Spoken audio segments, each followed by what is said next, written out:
할렐루야. 지금부터 11월 28일 주간 속회공과를 드리겠습니다. 다 같이 조용한 기도 하십니다.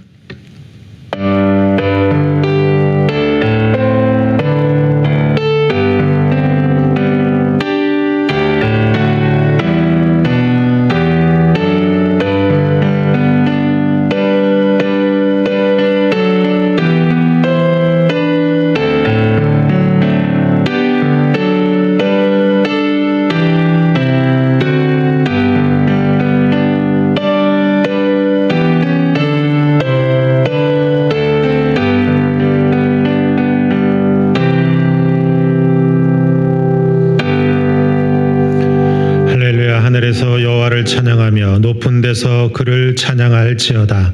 그의 모든 천사여 찬양하며 모든 군대여 그를 찬양할지어다. 아멘. 찬송가 29장 찬양하십니다.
사도신경으로 우리의 신앙을 고백합니다.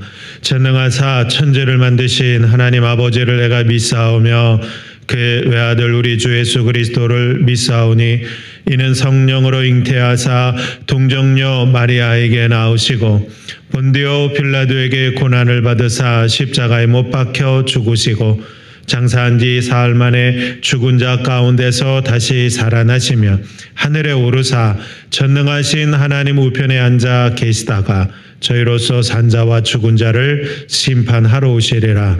성령을 믿사오며 거룩한 공예와 성도가 서로 교통하는 것과 죄를 사하여 주시는 것과 몸이 다시 사는 것과 영원히 사는 것을 믿사옵나이다. 아멘. 오늘 주시는 하나님의 말씀은 사도행전 12장 1절부터 23절까지 있는 말씀입니다. 저는 오늘 사도행전 12장 20절부터 23절까지 있는 말씀만 읽겠습니다. 헤롯이 들어와 시돈 사람들을 대단히 노여워하니 그들의 지방이 왕국에서 나는 양식을 먹는 까닭에 한 마음으로 그에게 나와 왕의 침소 맡은 신하 블라스도를 설득하여 화목하기를 청한지라. 헤롯이 나를 택하여 왕복을 입고 단상에 앉아 백성에게 연설하니 백성들이 크게 부르되 이것은 신의 소리요 사람의 소리가 아니라 하거늘 헤롯이 영광을 하나님께로 돌리지 아니하므로 주의 사자가 고치니 벌레에게 먹혀 죽으니라. 아멘. 오늘 주시는 속회공과는 제48과 살아난 베드로와 죽게 된 헤롯이라고 하는 제목을 가지고 함께 더불어 속회 공과 말씀을 나눕니다. 성령 강림 후 예루살렘 교회는 헤롯이 잔혹한 박해를 통해서 엄청난 시련을 겪게 됩니다. 사도 야고보를 죽이고 베드로마저 죽이려 한 헤롯은 예루살렘에 있는 성도들을 핍박하여 유대인들의 환심을 살려고 합니다. 하지만 헤롯의 핍박은 오히려 복음이 더 넓은 이방 세계로 전파되는 계기가 되었습니다. 세상에 방해가 있어도 복음은 확장되고 하나님의 영광은 더욱 빛나게 되어 있습니다. 하나님의 영광은 더욱 많이 빛나는 모습들 속에서 하나님의 영광의 일들이 초대교회의 역사 가운데 그대로 나타났던 것입니다. 그 이후로 안디옥에 있었던 교인들은 그리스도인이라고 하는 그런 인정도 받게 됩니다. 자, 그렇다면 안디옥의 제자들은 어떤 과정을 통해서 그리스도인이라 불림을 당했을까? 우리가 이 말씀을 함께 나눕니다.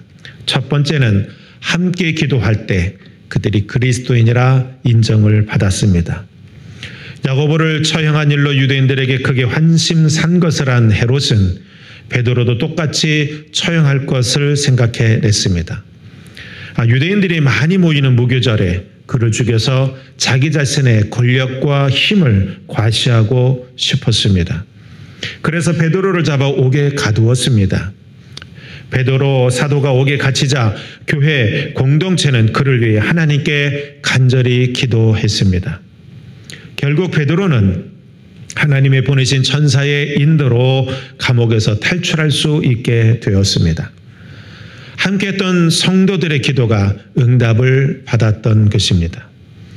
베드로가 잡혀간 위급 상황 속에서 교회는 가장 먼저 일치된 마음으로 하나님께 도우심을 구한 결과였습니다.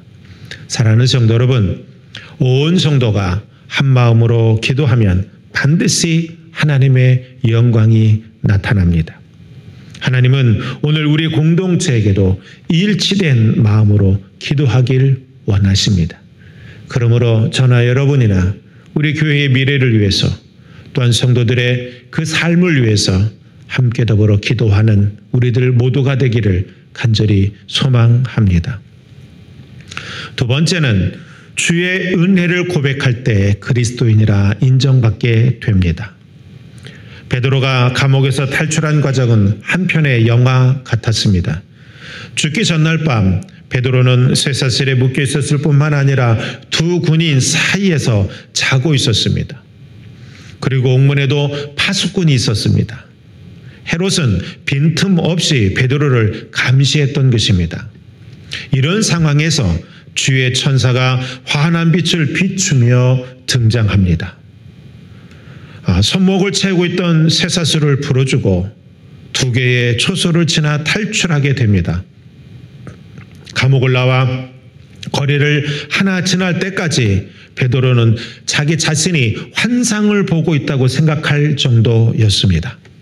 천사가 떠난 뒤에 자기 자신이 진짜 탈출되어진 것을 안 베드로는 성도들에게 주께서 천사를 보내 해독과 유대인으로부터 자신을 구원해 주셨다라고 고백을 합니다.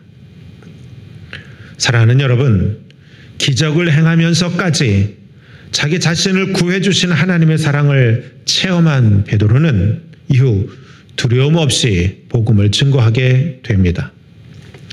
예루살렘은 물론 이방 세계까지 복음을 전파하면서 하나님의 영광을 드러냈습니다. 우리에게 중요한 것은 주님의 은혜를 잊지 않고 날마다 고백하는 일입니다. 여러분들이 주님의 은혜를 날마다 고백하면 고백할수록 여러분들의 심령은 더욱더 강건해진다. 두려움 없이 어떠한 일이든 행할 수 있다는 사실을 잊지 않기를 간절히 소망합니다. 마지막 세 번째는 교만한 자를 심판하실 때 여러분 그리스도인의 영광의 역사가 드러납니다. 그리스도인을 핍박한 헤롯 아그리파 1세는 교만한 사람이었습니다. 자신의 정치적 야욕을 채우기 위해서 교회를 핍박했습니다. 그리고 자기 자신이 다스려야 할 백성을 돌보지 않았습니다. 도로와 시돈 사람들은 유대 지역에서 나오는 식량에 의존하고 있었습니다. 그런데 이 지역 사람들에게 화가 난 헤롯은 그들에게 식량을 공급하지 않았습니다. 화평을 청해 온 그들에게 헤롯은 화려하게 차려입고 왕자에 앉아서 일장 연설을 했습니다. 그때 군중은 그를 신으로 칭송하며 아첨했습니다. 하나님의 영광을 대신 차지한 헤롯은 그냥 두고 볼 수 없으셨던 그런 하나님은 천사를 보내 그를 치셨습니다. 헤롯은 벌레에 먹히는 고통스러운 죽음을 맞이하게 됩니다. 교회를 핍박하고 자기 자신을 신으로 여기며 교만했던 헤롯을 하나님은 죽음으로 심판하셨습니다. 사랑하는 여러분, 헤롯은 교회를 핍박하며 베드로를 죽이려 했지만 하나님은 베드로를 살리시고 헤롯을 죽게 하셨습니다. 하나님의 은혜로 베드로는 살아났고 헤롯은 벌레에게 죽는 치욕스러운 벌을 받게 되었습니다. 우리는 이를 통해서 하나님은 당신의 영광을 위해서 구체적으로 역사하시며 정의를 행하시는 분이라는 사실을 깨달아 알기를 주님의 이름으로 간절히 축원합니다. 기도합니다. 좋으신 하나님, 하나님의 백성은 언제나 그리스도인다운 삶을 살아가야 하는 것인 줄로 믿습니다. 이를 위해 함께 더불어 기도하는 우리들이 되게 하시고 또한 주님의 은혜를 날마다 고백하는 자들 되게 하옵소서. 더 나아가서 하나님의 진노의 징계까지를 생각하면서 하나님 앞에 선한 신앙생활하기에 부족함이 없는 우리들 모두가 되게 하옵소서. 예수님의 이름으로 감사하며 기도하옵나이다. 아멘. 우리 찬송가 255장 찬양하시면서 준비하신 속죄임을 하나님께 올려드립니다.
주기도문 하십니다.